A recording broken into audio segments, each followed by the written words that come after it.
À la une ce soir, Soula s'offre de nouvelles infrastructures de détente. Une aire de jeu et un parcours de santé ont été inaugurés aujourd'hui pour le plus grand bonheur des habitants de ce quartier de Makouria. Des images à découvrir dans cette édition. L'asthme touche 3,5 millions de personnes en France et en tue 900 tous les ans.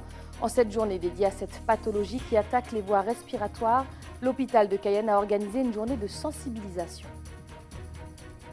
Le secteur pêche va mal en Guyane, en cause une recrudescence des bateaux de pêche illégale et l'invasion des sargasses.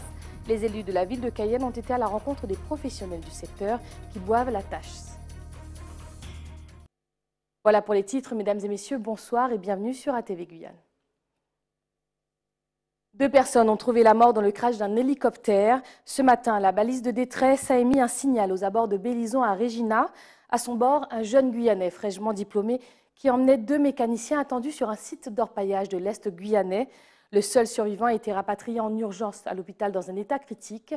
Nous vous tiendrons bien évidemment informés des suites de ce terrible accident. Je vous le disais en titre, un parcours sportif et une aire de jeu pour enfants viennent d'être inaugurés à Soula. Ces installations, réalisées par la société Botanique Paysage et qui couvrent 150 mètres carrés, clôture le premier pan de réalisation urbaine qui a accueilli 1085 nouveaux logements à Makouria. Plus de détails avec Gaël Oassim. Le mauvais temps n'a pas découragé ces jeunes Makouriens venus assister à l'inauguration de leur futur espace de jeu. Parcours sportif de 2 km, balançoire, toupie et toboggan pour les plus jeunes, tout le monde y trouvera son compte selon le souhait de la municipalité. Cette qualité de vie et ce bien-être, ça s'apporte, puisqu'on le dit souvent, par le sport.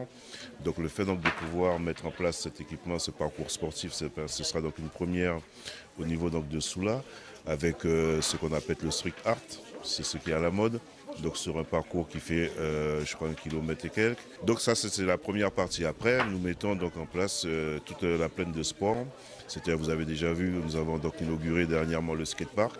Après le skatepark, donc il y aura une piste de BMX et ensuite donc un palais omnisport.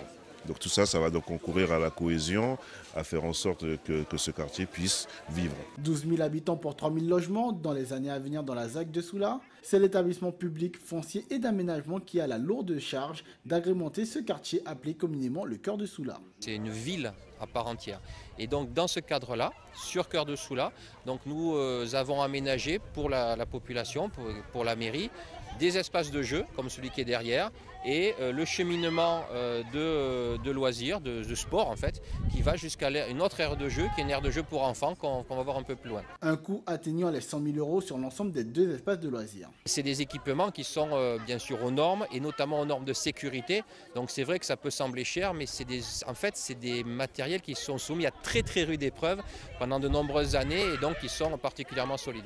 Travaillant entre autres à la cohésion sociale, pour la municipalité, le but étant de dédiaboliser le secteur de la ZAC de Soula. Soula avait cette réputation d'être un quartier dortoir et pour nous, ce n'est pas possible, ce n'est pas acceptable.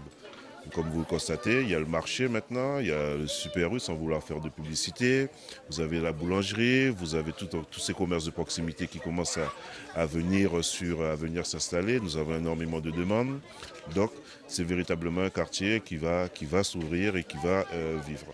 Si les jours de pluie sont toujours d'actualité, les habitants du cœur de Soula pourront dans les jours, voire les semaines à venir, s'épanouir à l'image de ces jeunes venus baptiser ces nouveaux espaces de loisirs. Une page de santé avec la date du 1er mai marquant la journée mondiale de l'asthme, maladie respiratoire qui toucherait près d'1 personne sur 3 en Guyane. Afin de sensibiliser le plus grand nombre et de permettre une prise en charge optimale, l'hôpital André-Rosemont de Cayenne a proposé des stands d'information et des tests de dépistage. Jonathan Lariot y était. Souffler dans ce petit bâtonnet peut permettre d'éviter bien des tracas. Après une rapide vérification de la puissance du souffle produit, les infirmières peuvent avoir accès à une information capitale, si oui ou non une personne présente un haut taux de probabilité d'être asthmatique. Pourquoi pas? Parce qu'il y a des gens, ils toussent, on va dire, mais ils ne savent pas pourquoi. C'est pas une grippe comme on peut avoir à tout moment. Vaut mieux savoir, parce qu'après on peut vivre avec. Si la maladie est connue du grand public, très peu en connaissent ses symptômes. Certains, comme Patricia, le découvrent lors de la manifestation des conséquences. C'est chez sa petite fille que la maladie s'est déclarée il y a 4 ans. On a su qu'elle était asthmatique puisqu'il y avait des examens, des tests allergiques et tout. Donc voilà. Moi, ça m'est arrivé comme ça. Je ne savais pas ce que c'était, ni quoi faire. C'était stressé et tout, ni comment gérer. Donc tant qu'on sait, c'est un plus quand même. Tant qu'on peut prévenir, le plus tôt c'est, mieux c'est. Cette maladie est très présente en Guyane avec plus de 30% de la population qui serait touchée et plus encore qui serait susceptible de n'avoir que les symptômes sans pour autant consulter. Ça veut dire que si on suppose qu'on est à peu près 250 000 habitants, il faut compter environ 75 000 personnes concédées par cette maladie. C'est quand même une maladie qui est fréquente, elle est grave et peut être potentiellement grave lorsqu'elle n'est pas prise en charge. Plus souvent ça commence à l'enfance, mais c'est une maladie qui est très connue dans la mesure où les gens souvent disent que peut-être que j'ai l'asthme, mais mon médecin m'a dit que non, c'est peut-être une bronchite asthmatiforme. En général, c'est souvent des symptômes d'asthme. Une journée de dépistage et d'information pour tenter d'aider le plus tôt possible, même si la maladie ne cesse de gagner du terrain dans le département. Santé toujours, mais cette fois-ci avec l'élection de Cynthia Rochemont-Piéjos à la tête de la Caisse générale de la sécurité sociale de Guyane. Quels sont les projets de cette infirmière de métier qui a fait ses armes à la tête du syndicat Force ouvrière de l'hôpital de Cayenne? Pierre Tréfou lui a posé la question. Les priorités cette année, dans le projet que nous avons, dans lequel on va continuer, c'est effectivement qu'il y ait une grande couverture sociale sur tout le territoire. Ensuite, il y a l'intention de mettre réellement un CGSS figé au niveau de Saint-Laurent, puisque Saint-Laurent a une démographie galopante. Donc maintenant, il faudrait quand même qu'il y ait, comme on dit, c'est même pas une annexe. C'est vraiment une caisse générale de sécurité sociale dans laquelle maintenant on va travailler dessus avec les propositions, puisqu'il faudrait quand même un investissement pour pouvoir le mettre en place. Nous sommes en accord avec les projets que propose la direction de la Caisse générale de la sécurité sociale. Pour l'instant, il faut mettre en plan. Pour l'instant, il faut qu'on aille beaucoup plus loin aussi, parce que par rapport à tout ça, ça nous permettra d'avoir une couverture universelle pour tout le monde. Ainsi, ces personnes pourront avoir l'accès aux droits. Et cet accès aux droits nous permettra de faire un listing de la population qui est dans la précarité, qui sont dans les besoins. Et c'est par rapport à tout ça que nous pourrons faire, si on peut dire, mieux que l'INSEE. Nous aurons vraiment, et que nous connaîtrons vraiment le nombre de personnes qui rentreront pour les soins en accès. Direction Saint-Laurent à présent, où il y a quelques jours, la capitale de l'Ouest a accueilli une délégation française menée par le préfet de Guyane, venu rencontrer les autorités surinamaises dans le cadre du 12e Conseil du fleuve. Quelles décisions concernant la coopération entre les deux pays ont été actées à cette occasion? Des réponses signées Gaël Oassim.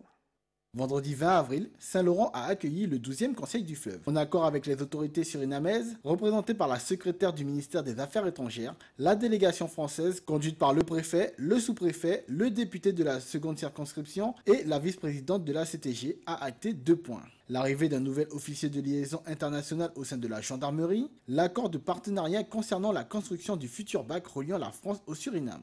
La coopération hospitalière a elle aussi été abordée, tout comme l'environnement et le projet d'art et d'histoire d'Awala Yalimapo, qui seront certainement encore évoqués lors du prochain Conseil du fleuve qui devrait se tenir au Suriname avant la fin de l'année. Restons dans l'Ouest pour la phrase de la semaine qui doit sa paternité à David Richer. Dans une interview accordée à France Guyane, le maire de Roura a déclaré à propos du projet de la Montagne d'Or: la Montagne d'Or est le seul projet qui puisse opérer le premier pas d'une sortie de l'économie de comptoir dans laquelle nous sommes enlisés depuis de trop nombreuses années.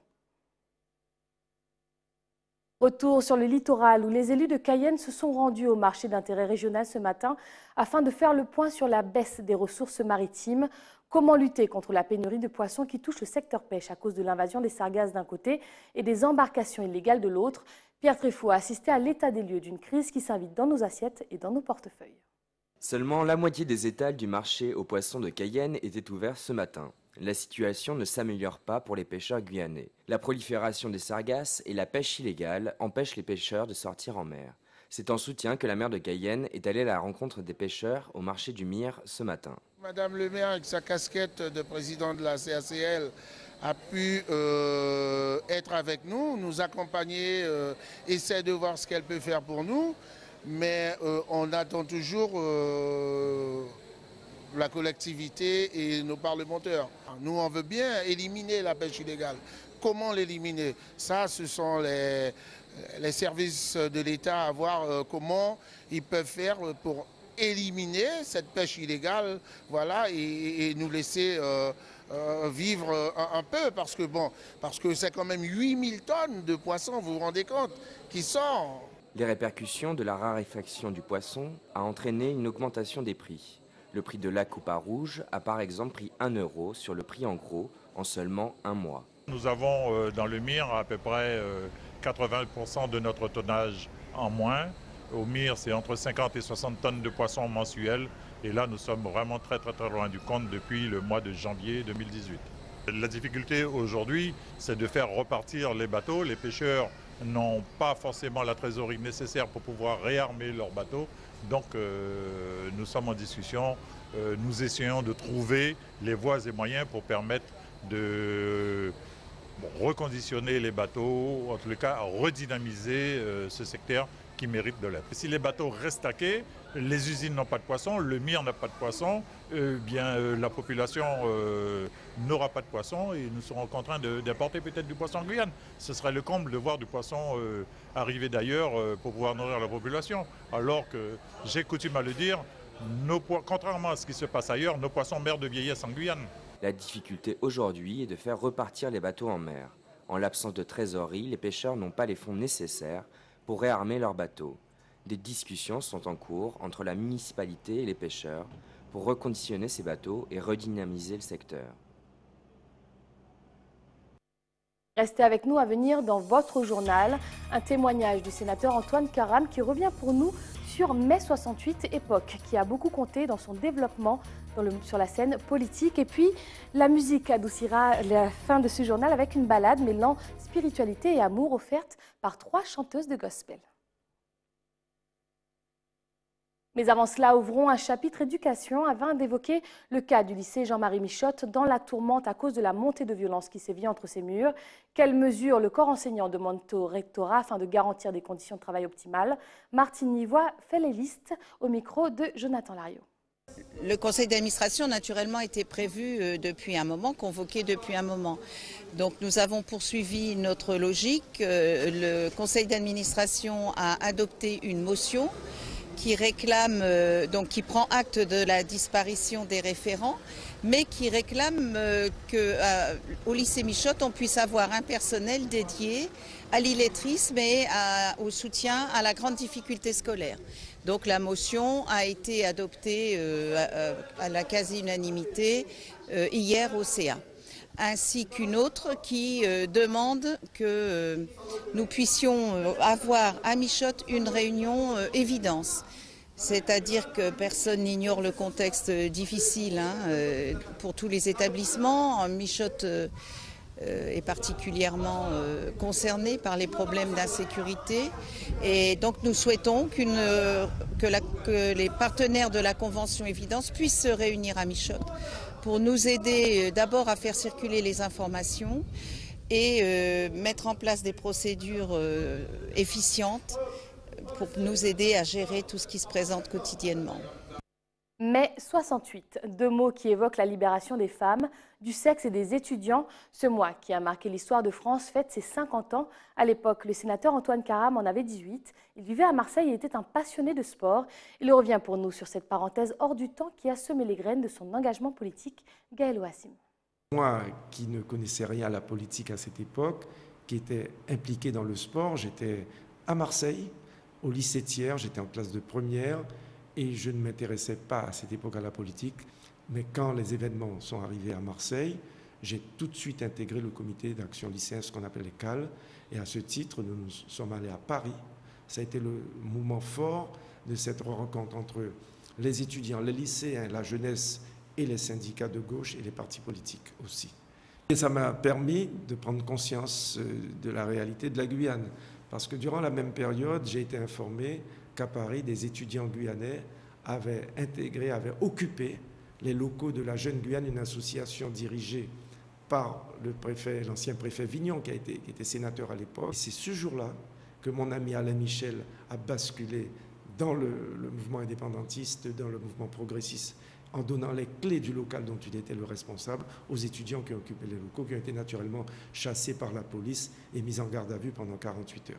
Donc ça a été le déclic pour moi de ma prise de conscience politique de la réalité. Je ne connaissais pas la politique, et de savoir que nous avions un territoire, la Guyane, qui était un territoire colonisé, et que nous devions à ce moment-là réclamer plus de liberté pour un pays comme la Guyane. Les événements se sont terminés, mais ce qui est intéressant à dire, c'est qu'un monde nouveau a fait son apparition après mai 68. Envolons-nous à présent vers la Martinique où une délégation exclusivement féminine de sénatrices est venue à la rencontre des acteurs sportifs locaux afin de travailler sur la problématique de la jeunesse et des sports en Outre-mer. Le président du comité territorial olympique et sportif de Martinique a présenté les enjeux de cette rencontre face à la caméra de Louis Sabas.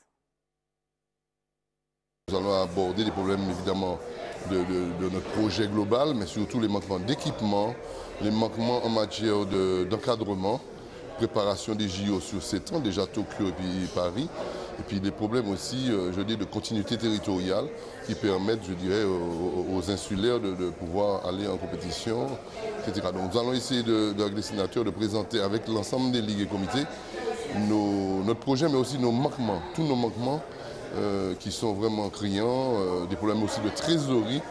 On a des budgets qui sont des fois pas suffisants, mais on a aussi des difficultés de trésorerie puisque nous percevons les aides et les subventions bien plus trop tard, avec une année de retard, et ça pose beaucoup de problèmes dans le fonctionnement des ligues et comités. Nous avons choisi 3 pays, la Martinique, la Guadeloupe et la Guyane. J'y ai mis un peu de mon influence pour venir à la rencontre du mouvement sportif, les écouter, voir la mesure des difficultés qu'ils ont aujourd'hui et envisager, suite à ce rapport qui va être publié d'ici le mois de juillet, des mesures, des dispositions, voire même des lois qui pourraient découler de ce rapport et permettre une vie meilleure, plus facile, un fonctionnement beaucoup plus fluide d'un milieu où il n'y a que des bénévoles. Donc ces éléments et ces argumentations que nous avons aujourd'hui dans nos différents déplacements nous permettent d'avoir la juste réalité des choses, que pour certains on savait, moi le milieu sportif martiniquais je le connais bien, donc il y a des choses que je savais déjà, mais qu'on puisse en tout cas être aux côtés des ligues et aux côtés des comités. Il y va du bonheur de notre population, il y va de la santé de notre population, il y va de la cohésion sociale et puis de l'épanouissement d'un mouvement sportif qui ne demande qu'à exister, qu'à être porté au plus haut. La délégation arrivera demain en Guyane pour d'autres séances de travail autour de cette problématique. Cap à présent sur la Guadeloupe où l'invasion des sargasses continue à plomber l'économie de l'île. Cette fois-ci, c'est un centre nautique qui est obligé de fermer ses portes à cause de la prolifération de ces algues toxiques. Les explications de nos confrères sur place. Problème technique, nous revenons tout de suite en direct sur le marché de Cayenne. Vous n'êtes pas sans le savoir, le marché de Cayenne a été élu plus beau marché des Antilles-Guyane, mais il ne s'agissait que d'une étape. Et après ce succès régional, nous devons encore voter pour qu'il puisse décrocher le titre du plus beau marché de France. Il ne vous reste donc plus que 2 jours pour faire la différence, alors à vos clics, le lien sera disponible sur la page Facebook d'ATV. La Guyane brille en ce moment à la Foire de Paris. À quelques jours de la journée qui lui sera dédiée, les stands représentant notre territoire ont reçu le prix du stand d'or, récompensant les décorations, les produits, mais aussi l'accueil proposé aux visiteurs. Une distinction honorant aussi le travail de la CTG qui pilote ce projet. Je vous laisse découvrir les sites sur ces quelques images.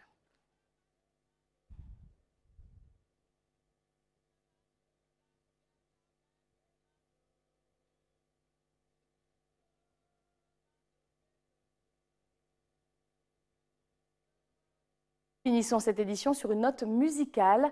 Gaël Oassim nous propose de faire connaissance avec Anna Teko, Elisheva et Maria Adé. Elles sont 3 et ont fait de Dieu et de la musique leurs principaux moteurs. Rencontre avec celles qui seront en concert le 7 mai prochain aux Zéphyrs. Je viens de la Guadeloupe, donc ce n'est pas la première fois que je viens en Guyane. Et là, je viens exceptionnellement cette année car j'ai mon CD qui est sorti. Ça y est, il est arrivé. Il vient d'arriver en Guyane, donc nous avons un concert le 7 mai. Aux Zéphyrs. Et à l'issue de ce concert, justement, vous pourrez découvrir mon CD, donc, dont lequel je suis très fière. C'est un concert de gospel, de célébration, surtout pour élever le nom de Dieu. Donc je ne serai pas seule sur scène, je serai accompagnée de Anna Teko ainsi que Maria Adé.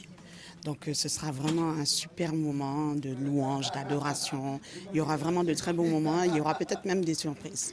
Eh bien oui, j'aimerais fredonner la chanson Au pied de ta croix, mais je dédie cette chanson à tous ceux qui passent des moments difficiles, tous ceux qui cherchent du travail, tous ceux qui cherchent la paix dans leur cœur, tous ceux qui cherchent l'âme sœur, qu'à travers ce petit refrain Au pied de ta croix, Dieu vous fasse grâce. C'est au pied de ta croix que je trouve le réconfort. Je n'ai plus peur de rien quand je suis blotti dans tes bras. Mais en ce grand jour, je vous recommande à notre Seigneur Jésus. À bientôt.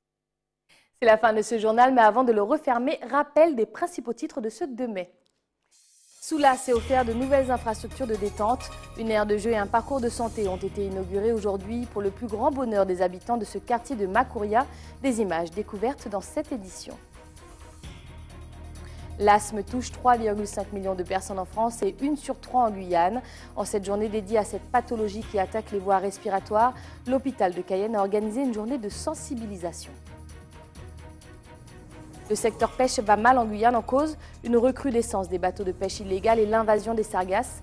Les élus de la ville de Cayenne ont été à la rencontre des professionnels du secteur qui boivent la tasse.